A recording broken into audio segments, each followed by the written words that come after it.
What's going on, guys? In my previous video, I went ahead and told you that I would be bringing out the car parts that I recently bought and giving you guys a rundown of pretty much everything I bought. So that's what we're going to do today. First things first, we got to move the VW so we can get some room and I can bring all the car parts here. This is the best lighting that I have. My house is pretty dark as a whole, so we'll go ahead and move the VW, start bringing the car parts out, and you guys will be able to see some of the things that I purchased.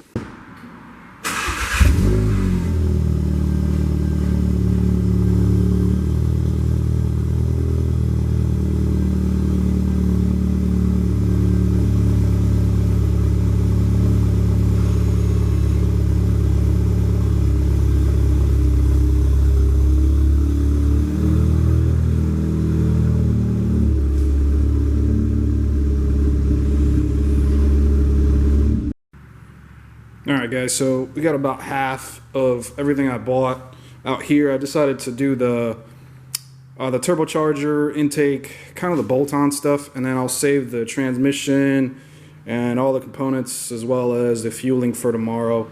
But yeah, anything you see out here is in relation to kind of bolt-ons, and then we also got some head components over there. So we'll start off over here.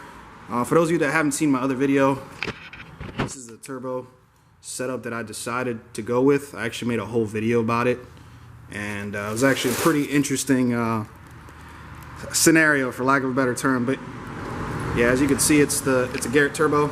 This is the GTX 3576R Gen 2, and went ahead and matched it with the tile turbine housing.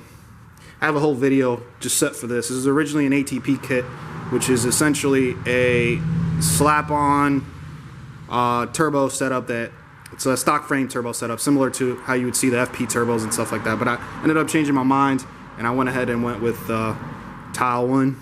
The kit actually came with everything I needed, so it came with the tile wastegate. This is the 44 millimeter. All the components as well. But I have a separate video just for this stuff alone, so if you want to check that out, go ahead and look through my videos. I want to say that was one of the first videos I posted back in like May or June, so it's been a while. Next up, as you already saw, got the manifold and all its components. So that's actually right here. I almost forgot about the complete downpipe, which is actually right here. I always forget about this thing. But yeah, it's got the whole kit. This is obviously not ceramic coated, but this stuff is.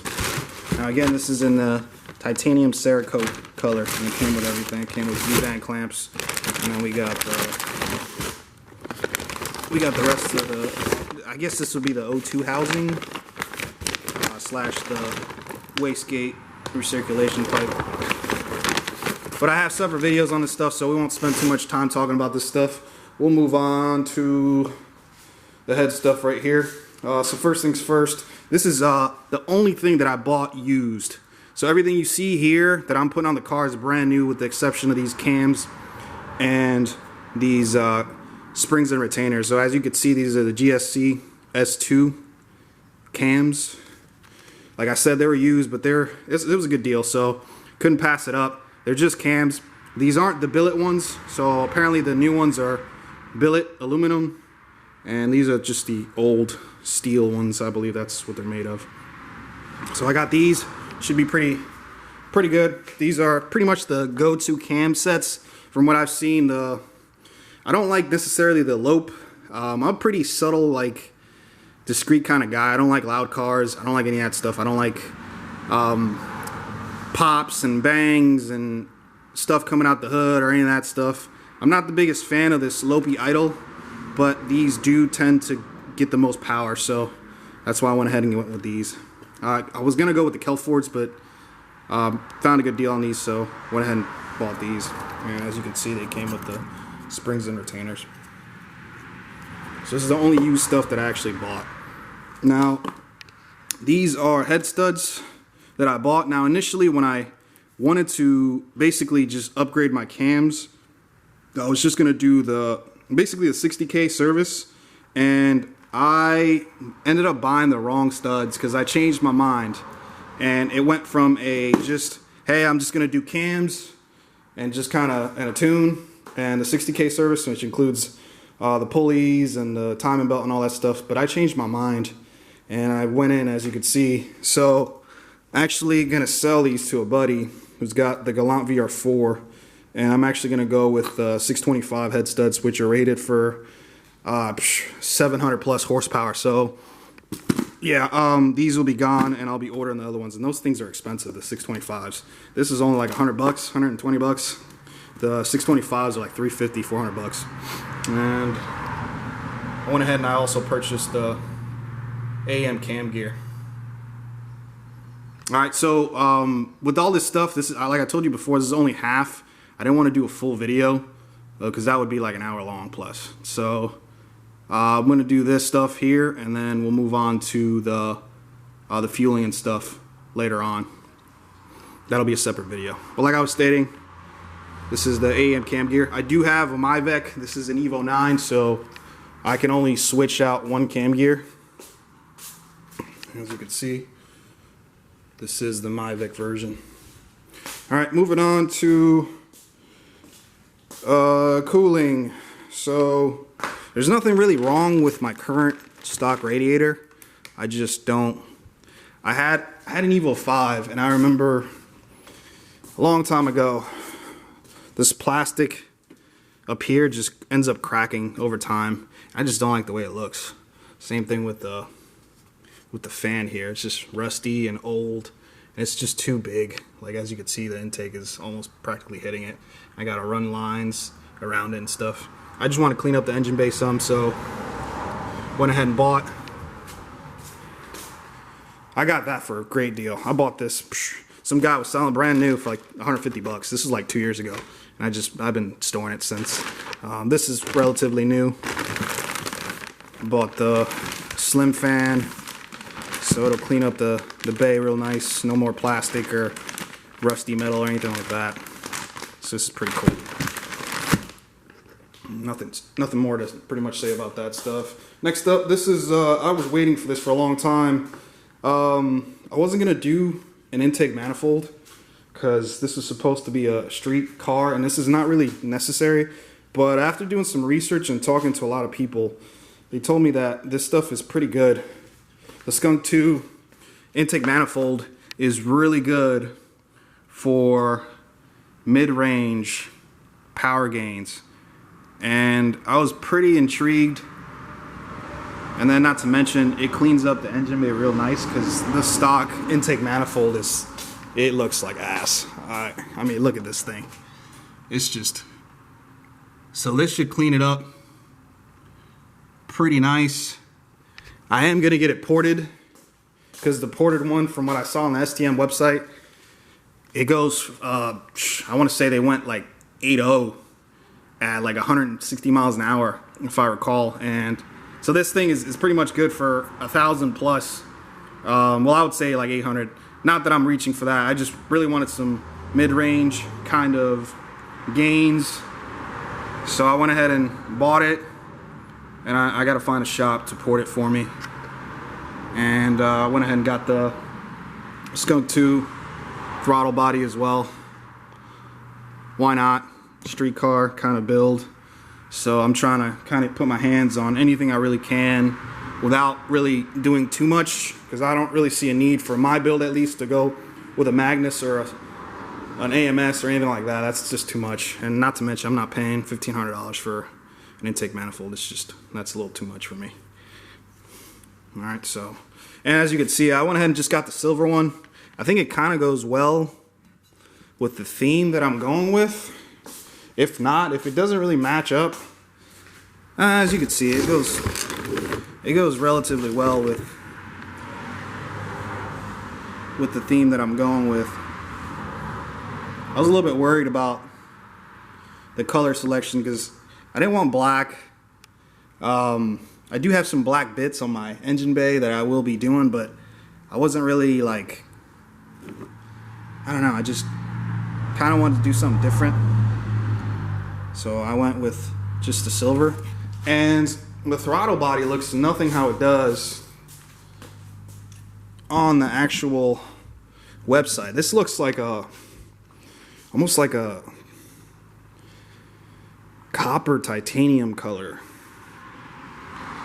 It does kind of match the ARC stuff that I have, but it's a little bit darker. I don't really mind it. I just wish the pictures were a bit better, but it is what it is. I got this for a pretty good deal. I'm actually pretty upset because I was waiting for Skunk 2 to release their Black Friday sales, and I kid you not, I even hit them up and they said, hey, just wait, stand by, we'll announce it when we announce it. And I went ahead and got a good deal from a buddy who owns a shop, and he was able to get him everything for like $200 off. And I kid you not, like 6 hours later, after I send the dude the money, like 6 hours later, Skunk 2 releases their stuff, and before you know it, like it was like, so this is usually retailed for around $550, $600, something like that, and this is like, I want to say like two something, like MSRP, or retail price I should say, and they, no kidding, dropped it so low. This was like $300. It was only for one day, and this was like $120 or something like that. So I could have saved another $150, almost $200 by just waiting another 12 hours. And that just goes to show you that, you know, being patient pays off. And there's nothing I can do. I already sent the money. I kind of took that L. I still paid less than retail, but just goes to show you that, you know, you're patient about things, you know, sometimes it pays off. All right, we'll move on to this box. These are Torque Solution motor mounts. These are billet motor mounts. I don't really want to take them out of the plastic and stuff, but as you can see, I got the whole set. So this comes with engine mounts and transmission mount as well. It's a 4-piece set. I got this for a good deal. This is Black Friday as well. MA Performance had a price that nobody else can touch, not even my buddy. So they had the best deal. So I went ahead and bought these. I wasn't going to initially, but like I said before, I'm trying to kind of put my hands on anything I can, and that'll actually make the car feel a lot better and kind of smoother, and shifts will be better and all that stuff. So this box right here, it's just the additional stuff that the turbo came with, to include a lower intercooler pipe that I probably can't use because this is meant for a stock frame setup. So this is the original ATP kit. Some of the stuff I can use, so all the lines and stuff. And if you actually look around, this stuff is like, this is like $300 worth of stuff. So you know, I could definitely use some of this stuff here. So yeah, we'll see what we can do. Right now I have the ETS intercooler piping, even the lower one. I don't know if I'll be able to use it for the setup.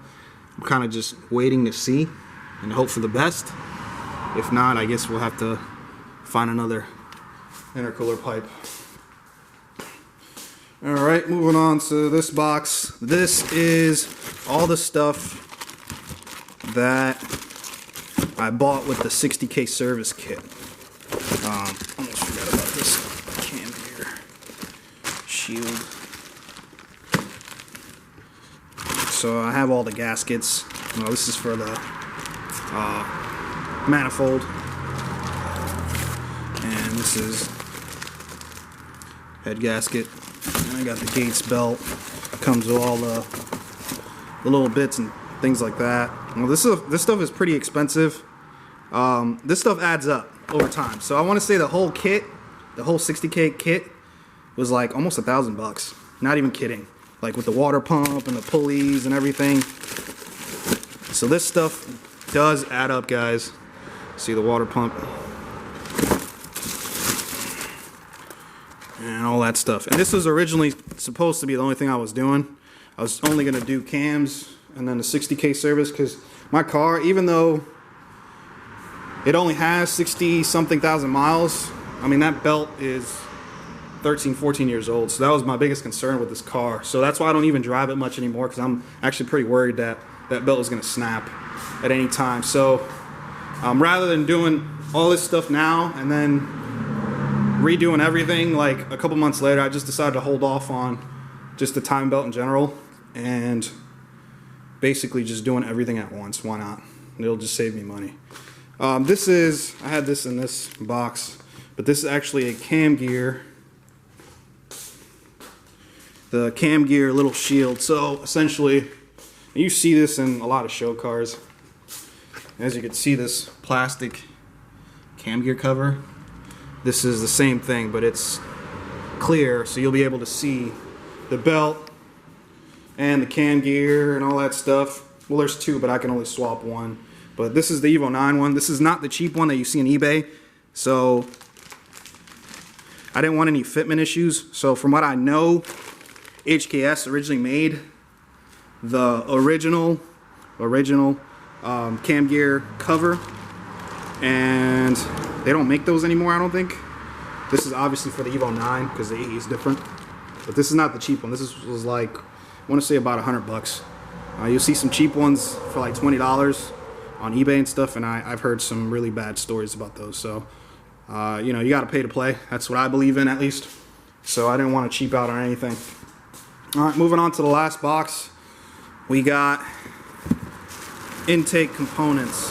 So first things first, I already have a tile blow-off valve, and I actually didn't know that you can just swap the bottom piece till somebody actually explained it to me. So this is the QR, the tile QR. It's recirculated. So as you can see, it recirculates anything it doesn't use back to the intake.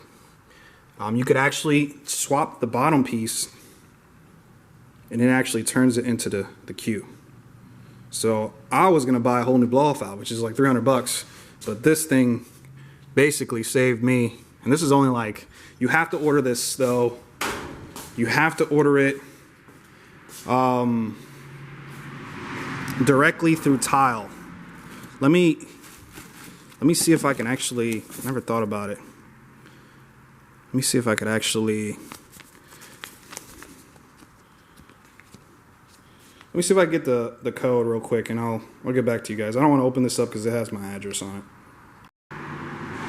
Alright guys, as you can see, this is the part number.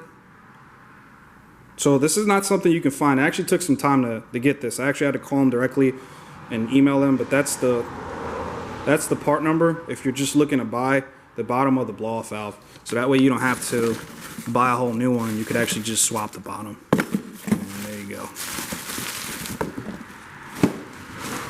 So last but not least, we have a ETS 4-inch intake for this bad boy down there. And this was actually pretty frustrating. So first things first, you don't see too many intakes that fit the 4-inch. So this will obviously, with a coupler of course, but it fits right on there. But you don't see too many 4-inch ones. That's number one. Number two, ETS only sells this crinkle black stuff that I don't like at all, because nothing in my engine bay is crinkle black. I don't know what it is with this fad about crinkle black, but that's the only thing they sell. They either sell this, or you have to pretty much hit them up directly, and they send you basically just a raw finish piece of metal, and that's what this was. And then I had a buddy, can't really see too well because the fingerprints all over, but had a buddy actually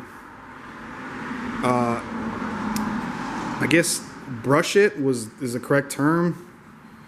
Got a buddy who does welding, and he was able to clean it up for me, but this looked terrible when I first got it. It had like numbers and all kinds of lines and scratches and stuff like that, but he was able to fix it. And this will replace obviously the intake that I have now, which is, I'm not gonna lie, it's garbage. I was very disappointed when I first bought this intake. It's basically a giant coupler, and it's pretty bad. It actually hits. This is my second filter, but it hits the ACD reservoir. But this intake is garbage. I don't know what ETS was thinking when they made this, honestly. I can't wait to get rid of this. But yeah, we'll move on. Not to mention, I also went with, as you could see, it was just a speed density intake. So I will no longer have a MAF at all. Alright, sorry about that, guys. Almost ran out of memory again. I gotta buy a new memory card. But as I was saying, I'll be ditching the MAF. Now, you don't have to remove the MAF, but I hate it because for some reason, and it seems to be only certain Evos do it, but mine is very sensitive to vibration. So no kidding, if I'm sitting at a light and like a Harley or something, or a big truck, or even sometimes just a big like V8 will rev their car or something, my car, if I'm not like, if it's just idling, it wants to die, and it drives me nuts. It drives me absolutely nuts. So I want to ditch the MAF and get rid of it. It won't really affect me here. I'm at sea level, so should be okay. So that also requires for you to buy a speed density kit. Now they sell this at MA Performance, but it's essentially just a kit full of sensors and stuff. Believe it or not, this thing is like $300. I don't even know why. It's just a few sensors. I don't know why this is so expensive, but it is. And this stuff adds up, guys. Like I was saying, like just between like just this and just the stuff for the 60K service, like that's like $1,200-1,300. Not even kidding. Like honestly, this kit was like $800, and this was like $300. And then I bought like little other things here and there, but this stuff really adds up. And last but not least, got the coupler that actually goes on here. And the intake will essentially sit up. It won't reach as far, so it'll probably stop like right about here, so it doesn't touch the reservoir. I'm actually going to get the STM reservoirs to clean up the engine bay, and I'm probably going to get them powder coated in that titanium color. So I'll get this, I'll get that, and then I'll get the steering fluid reservoir as well. They're actually not too expensive, so something to clean up the engine bay. But that's pretty much everything, guys. I don't have everything out here. Like I told you, I have all the fueling components and the clutch and the transmission, stuff like that. But as you can see, I wanted to split it up in 2 videos because it would just be too long. Like this video is probably going to be 20 minutes, just me talking about the simple stuff we have here. So I wanted to split it up. So stay tuned for the second part. It'll have all that extra stuff on there. Have a good one, and I hope you had a good holiday. Take it easy, guys. Bye.